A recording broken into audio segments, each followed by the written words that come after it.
نماز نہ پڑھا کرو، اس وقت عبادت نہ کیا کرو جس وقت تمہاری نیند پوری نہ ہو، اونگ کی حالت میں ہو۔ کہیں ایسا نہ ہو کہ تم بجائے دعا کے لیے بد دعا کر دو۔ علماء نے لکھا ہے کہ اس حالت میں کچھ آدمی مثال کے طور پہ عبادت کر رہا ہے،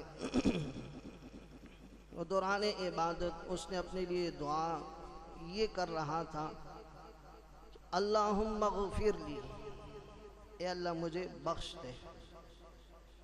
لیکن چونکہ اس کا ذہن سویا ہوا تھا، اس کو نیند کا غلبہ تھا، بجائے اس کے اللہم اغفر لی کہ اس نے کہہ دیا اللہم اغفر لی۔